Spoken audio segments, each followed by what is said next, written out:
Bom dia, boa tarde, boa noite para você que está assistindo esse vídeo, tudo bom? Esse será o primeiro vídeo aqui no canal do Psicominutos e o tema dele é Trabalhos Científicos em 5 perguntas, ou como começar o seu trabalho respondendo apenas 5 perguntas gerais sobre ele.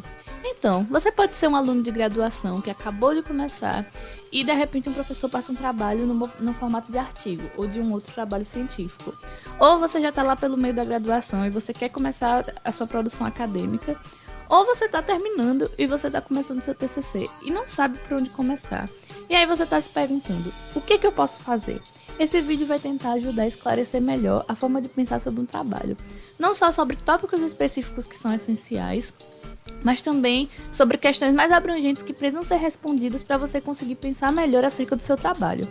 Então, através dessas 5 perguntas, o que, por quê, como, o que encontrou e o que fazer, eu espero ajudar você a entender melhor esse mundo dos trabalhos científicos. A primeira pergunta que você vai se fazer é o quê? O que você está pesquisando? Isso está relacionado primeiramente com o seu tema. O tema é o aspecto mais abrangente do seu trabalho. Onde você vai começar? A gente vai estar usando um exemplo aqui no vídeo, que vai ser hábitos de leitura e saúde mental. Então você pegou 2 temas mais abrangentes e você quer ver a relação sobre eles. Só que o seu trabalho, muito provavelmente, não vai ser sobre esse tema mais amplo. E aí que entra o seu segundo o quê? A sua pergunta de pesquisa. Ou você pode chamar também de problema de pesquisa, ou o seu objetivo, que é como vai estar lá no trabalho. Se você já leu alguns artigos ou alguns trabalhos acadêmicos, você vai notar que geralmente eles terminam com um parágrafo que descreve o objetivo. E é através da pergunta de pesquisa que você descreve seu objetivo. Ele vai ser uma forma de afunilar o seu tema em algo que seja tangível numa pesquisa. Então, aqui no nosso exemplo, você poderia pesquisar: existe uma relação entre a frequência de leitura e a ansiedade? Então, você pegou uma coisa específica da leitura, que são a frequência de leitura. Você pode, por exemplo, perguntar para as pessoas quantas páginas elas leem por dia em média, ou quantos livros elas leem. E a ansiedade, que é um tópico específico da saúde mental. A sua segunda pergunta vai ser por quê? Por que você decidiu pesquisar esse tema? A sua justificativa, que também é um dos aspectos que normalmente está lá pela introdução, já pelo finzinho, antes do objetivo. Então, basicamente por que é importante pesquisar esse tema? Aqui no nosso exemplo, a gente poderia dar 3 justificativas.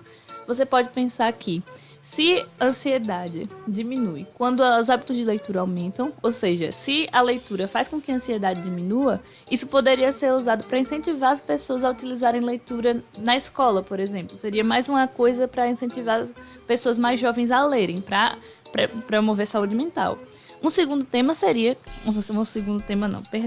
segunda justificativa seria que a ansiedade é um problema muito sério na nossa época. Então, estudar a leitura relacionada à saúde mental, ou seja, estudar a leitura como uma forma de promover uma diminuição da ansiedade, pode auxiliar nesse problema. Ou você pode pensar de uma forma mais ampla e dizer que o seu tema é útil de ser estudado porque ele está ajudando a entender melhor quais são os aspectos que contribuem para a saúde mental, que é uma coisa que, apesar de ser muito falada, ainda não é tão pesquisada de uma forma prática. O que fazer no dia a dia para melhorar a saúde mental? Se fosse confirmado que a leitura leva a uma diminuição da ansiedade, isso poderia ser uma coisa mais facilmente aplicada no dia a dia. A terceira pergunta que você vai se fazer é como. Como você vai responder a sua pergunta de pesquisa?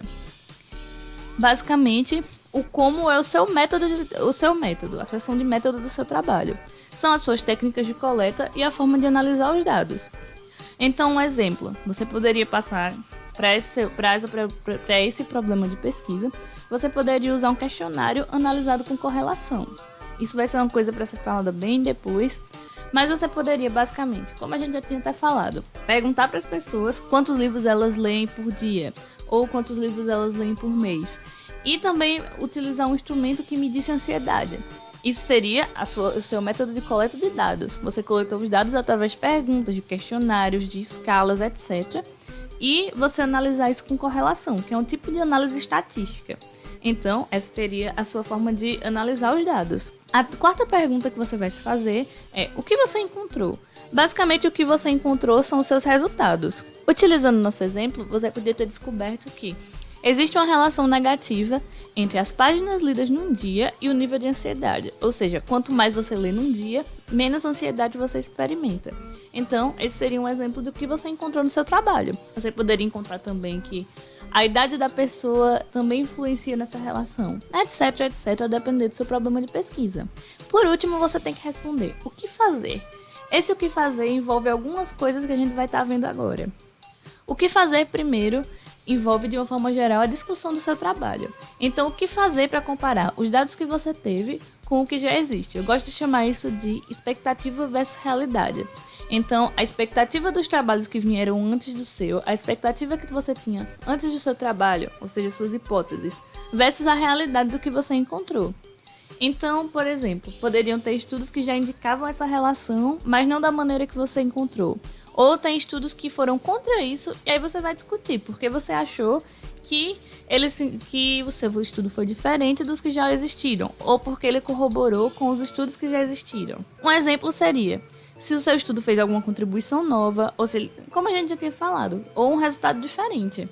E o outro que fazer seria: o que fazer para melhorar esse estudo? Suas limitações. Uma limitação pode ser que você pesquisou com muitas poucas pessoas, ou a forma de perguntar sobre a quantidade de leitura não foi muito bem compreendida pelas pessoas que você entrevistou, que você aplicou um questionário.